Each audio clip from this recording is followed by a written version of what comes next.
Hello ladies and gentlemen, Xcentaur here and welcome back to another video. I hope all of you are doing well because I am as always. And in today's video we're going to be looking at some of the hardest airports to take off or land at really in the world and on infinite flight. Now I made a massive list of these airports last night. So I can easily do a part 2 and 3 to this, so we'll see how much you guys enjoy this and then we'll see if I can do any more.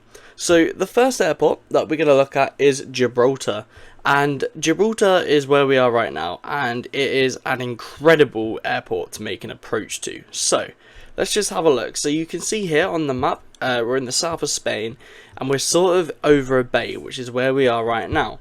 And the actual approach into this airport is incredible, but it's very tricky. So you can see here from the path, you follow a path around here, and then you've got to make a sharp turn right before the runway, and it's about halfway, maybe less than that, from where we are to the runway now, and we are still very, very close to the runway. So it is by no means necessary an easy landing. And I think personally it is arguably one of the hardest approaches to do an infinite flight. The issue I always have is trying to get the aircraft to line up the runway. That's always a very common issue we have. But yeah, Gibraltar is easily one of the hardest places to fly to, especially on infinite flight. If you're an infinite flight user, it's incredibly hard. Now also, some people might realize, why are we using the Mexicana livery? That's because the last airport we have is a pretty much a place where you use this livery. I suppose that's probably the easiest way to do it. But yeah, so the next place we're going to is Kai Tak, and that is located inside of Hong Kong, and it's got a really famous approach, actually, really famous for the 747s used to do. And you can see on the hill before, it's called, behind us, sorry, it's called the checkerboard approach.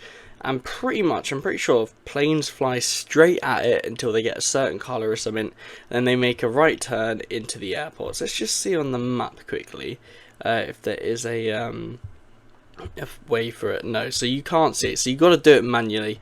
But basically, I think you head to the waypoint there, and then just you got to fly in manual. So there's no autopilot really able to be used for this. It's all manual work. But again, I personally think it's a brilliant approach. I've done it a couple times myself, not recently, I've probably not done it in a few years, but it's still going to be equally as hard. So, can we do the takeoff? Of course we can. So, Hong Kong actually is a very good airport to fly to. Obviously the next airport we'll just do a shout out is the actual Hong Kong airport itself, which is just over here. And again, that's quite an easy approach, but again, it's a very scenic approach, and it is worth a shout out while we're here. But yeah, you just look at this airport. Kai Tak itself is an incredible airport, one of the best airports to fly to in the world if you want a challenging landing, because look at the runway, it's not that long, and if you're trying to land a 747 on there, it's not going to be easy. I mean, the takeoff itself is considerably easier, but yeah, if you guys want to look up any videos for the Kai Tak, make sure you do it. It's definitely one worth looking at. But now we're going to move into some of the real hard airports. So while I look at this, it is just worth noting, from Gibraltar, from the start of the video, I did release a time lapse of the approach into there, and it's worth having a look at, guys. So please just go on the channel and have a look for it. It's a brilliant video. I put a lot of effort into it, so please do have a look at that. But now we find ourselves in Paro. Oh, no we don't. We find ourselves back at Hong Kong for some reason. That wasn't meant to happen. Okay, well, Paro is where we're headed. VQPR. And it is, there we go, Paro International Airport. Hopefully it will let us load in now. There we go. Is an incredible airport. Now, I think I fly here with Bhutan Airways, maybe, what are they called? But look at it. The airport is in a valley. It's literally in a valley, and if you do the approach the proper way, it is incredibly hard. It's not an easy approach by all means. I think it's quite easily one of the world's hardest approaches. Let's try and see if the approach is going to be visible. Okay, and the arrival isn't visible, but you look on the approach and you can sort of see here where you're zigzagging through the valleys and the mountains, so you can see quite easily from the map there that I just showed you that you do have to do it. But yeah, it's a very, very difficult airport to fly from. Hopefully we're not going to stall here and we'll be fine. But again, immediately after takeoff here, you're turning right and you're headed out, and on the other way on your approach you're also making a late turn. But again, Paro is a really, really tricky airport to fly into, and it's definitely worth having a look at. Now this airport's about to stall out, unless we can fix it. Let's try and see what we can do without... No, okay, that plane's a lost cause. Okay, well, that's that then, I guess. But yeah, Paro is a very, very good airport. So if you're somewhere, let's just get the A320 up. Is it on? It might be on this this individual one. It will be B. Oh, we can't see it on the A3. I thought it was an A320. Might be an A319. It's definitely an Airbus. But yeah, Air Bhutan. Maybe it's not. Okay. I'm sure someone in the comments will definitely know. Oh, there we go. I found it. Dricker. Yeah, so this is the airline I would recommend for it. Very good airline. Definitely worth using for this. But yeah, it appears that they only have that. But we'll go back to the Mexicana.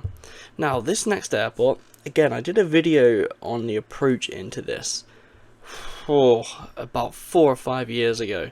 So we're going back. But this is also called Toncontin.